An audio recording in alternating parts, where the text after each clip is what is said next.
रथ यात्रा पर जगन्नाथ जी पहले बलदाऊ जी निकलते हैं, इसके बाद सुभद्रा जी और पीछे जगन्नाथ जी निकलते हैं।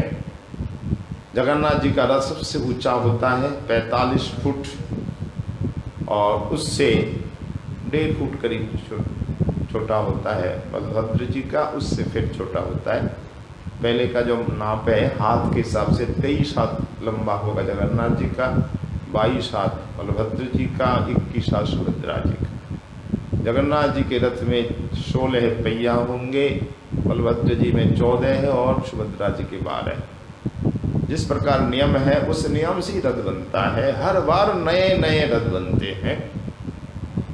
रथ के लिए लकड़ी संग्रह बसंत पंचमी को होता है। अक्षय तीज से रथ निर्माण प्रारंभ हो जाता है। अक्षय तीज से आषाढ़ वर्ष तक तैयार हो जाना चाहिए, हो जाता है। ठाकुर की कृपा से सैकड़ों लग जाते हैं उसके लिए। जब बनकर तैयार हो जाते हैं विशाल रथ है, आप अंदाजा लगाइए 16 पहिया हो, 45 फुट ऊंचाई हो, विशाल रथ में भी आप 10-20 आदमी आराम से बैठ सकते, खड़े हो सकते हैं कि अधिक। तो विशाल रथ है, रथ पर ढका जाता है वस्त्रों से, दिव्य दिव्य रेशमी वस्त्रों से, पीले वस्त्रों से जगन्नाथ जी का रथ ढका जाता है मुख्य रूप से, बलभद्र जी का नीले वस्त्र से और काले वस्त्र से सुभद्रा जी का।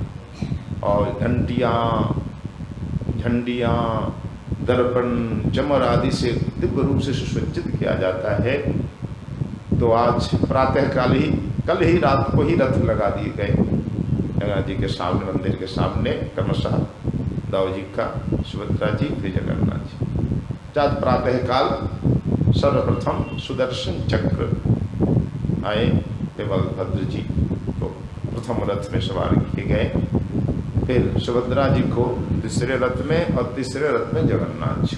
तो जगन्नाथ जी सहज नहीं आते, वो अपनी इच्छा से आते। बड़े बड़े बलवान ये दैता उठाकर लाते हैं, कोई चरण पकड़ते हैं, कोई हस्त पकड़ते हैं और विश्वास करके कमर में रस्सी बांध देते हैं। पाट की रस्सियाँ मंगाई जाती हैं, मोटी मोटी, जिसे रस्सा कहेंगे, रस्सा बांध करके दोनों तरफ पकड़ते हैं और जय जगन्नाथ की ध्वनि करके उठाते हैं। अगर नहीं उठते तो गालियां भी देते हैं। और एक गद्दा रखा जाता है, उठाकर गद्दे में रखते हैं रुई का, और फट जाता है गद्दा, चारों रुई फैल जाता है। इस प्रकार उठाकर, ये जो पहंडी विजय बोलते हैं, सिंहासन से रथ तक इस प्रकार उठा कर लाया जाता है। 10-20 आदमी पकड़ करके, रस्सी पकड़ करके एक गद्दे से दूसरे पे, तीसरे पे, ऐसे जैसे घुटवन लीला ठाकुर चलते हैं ना, ऐसे घुटवन लीला। फिर रथ पे सवार हो जाते हैं। पुरी के राजा सोने की झाड़ू लेकर झाड़ू देते हैं, चंदन जल का छिड़काव करते, आज भी करते हैं, ये परंपरा आज भी है। महाप्रभु तभी तो प्रताप रुद्र पर प्रसन्न हो गए, देखो राजा हो करके झाड़ू सेवा कर, और हृदय से भले ही दर्शन नहीं दे रहे हैं वो साक्षात रूप से, पर हृदय से प्रसन्न हो गए। इसी का फलस्वरूप बाद में दर्शन प्रताप रुद्र ने पाया है। फिर जगन्नाथ जी सवार होते हैं, फिर रथ यात्रा शुरू होती है गुंडीचा तक। हर बार प्राय आ जाते हैं, कभी नहीं आते, बीच में ही रह जाते, ठाकुर की इच्छा। और महाप्रभु उस समय भक्तों को लेकर रथ यात्रा के सामने नृत्य किए, आज भी कर रहे हैं।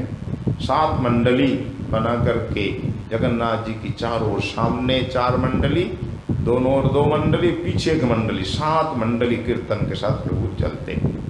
कभी जगन्नाथ जी के सामने दोनों हाथ उठाकर जय जगन्नाथ कहते और स्तुति करते कि कदाचित कालिंदी तट विपिन संगीत तरलो मुदा भीरी नारी पदन कमला स्वाद मधुपा रमा शंभु ब्रह्मा मरपति गणेशार्चित पदु जगन्नाथ स्वामी नयन पथगामी भवतु में। इस प्रकार स्तुति कर रहे, कभी नाच रहे हैं, कभी गा रहे हैं, कभी रो रहे हैं। अश्रु की वर्षा पिचकारी की तरह जितने वैष्णव जन है सब भीग जाते। और सातों मंडली में प्रभु नाच रहे हैं। सभी वैष्णव जब देख रहे हैं कि हमारी मंडली में महाप्रभु है, वो कहते हमारी में, जो कहते हमारी में, प्रभु हर मंडली में नृत्य कर रहे हैं। राजा प्रताप रुद्र ने भी देख लिया, गुरुजी से कहा, गुरुजी ये क्या रहस्य है, श्री चैतन्य देव हर मंडली में नृत्य कर रहे हैं। तो काशी मिश्र जी ने कहा, राजन तुम्हारा महाभाग्य है, अहोभाग्य, महाप्रभु की बड़ी कृपा है, तभी तो तुमने इस वैभव को देख लिया। ये भगवान है साक्षात। तो महाप्रभु इस प्रकार नृत्य कीर्तन करते हैं। जब नृत्य करते हैं ना, तो जगन्नाथ जी भी दर्शन करने के लिए रुक जाते हैं, रथ नहीं चलता उस समय। भले ही आप हजारों आदमी खींचो या हाथी से धक्का दो, नहीं चलेगा। जगन्नाथ जी विस्मित होकर प्रभु का नृत्य देखते हैं। दोनों ही भगवान हैं, एक रथ पे एक सामने। तो महाप्रभु नाच रहे हैं, जगन्नाथ विस्मित हो जाते देखकर, कहा ऐसा नृत्य मेरा ही तो रूप है।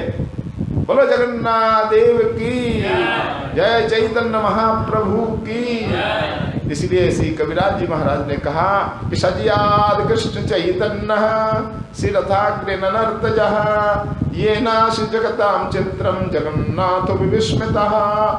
श्री चैतन्य महाप्रभु की जय हो, जो श्री जगन्नाथ जी के रथ के सामने नाचते थे और जिनका नृत्य देख करके संपूर्ण जगत विस्मित होता, यहाँ तक कि श्री जगन्नाथ जी भी विस्मित हो जाते। तो आज रथ यात्रा ठाकुर आज गुंडीचा आ गए, 9 दिन तक यहाँ रहेंगे, सेवा पूजा होगी, फिर 10वीं को अपने से मंदिर पधारेंगे। रथ यात्रा के अवसर पर थोड़ी सी रथ यात्रा पर यहाँ चर्चा हो गई। तो वृंदावन में भी रथ यात्रा निकल रही है। यहाँ भी 500 वर्ष की परंपरा है। गोविंद गोपीनाथ मदन मोहन जी से रथ यात्रा निकलती है, फिर जगन्नाथ जी की और मंदिरों की भी निकलती है। और सब कहाँ जाते हैं रथ? ज्ञान गुंज। ये वृंदावन का हृदय है, यमुना पुलिन। यहीं पे रासलीला हुई थी, यहीं पे उधो संवाद, गोपी उधो संवाद हुआ था। यहीं पे भक्ति महारानी नारद जी का मिलन हुआ था। ये दिव्य स्थल है, यहीं पे विदुर और उद्धव जी का भी मिलन हुआ था। और इस कलयुग में 6 गोसाई ही बैठते थे, बैठ करके भगवत चर्चा करते थे। उस दिव्य स्थल पर रथ यात्रा आकर रुकती है, फिर अपने अपने मंदिर को चले जाते हैं रथ। तो आप लोग भी दर्शन करेंगे। तो आज यहीं पर कथा का विश्राम होता है। बोली श्री जगन्नाथ जी महाराज की जय, श्री बलभद्र देव की, सुभद्रा जी की जय।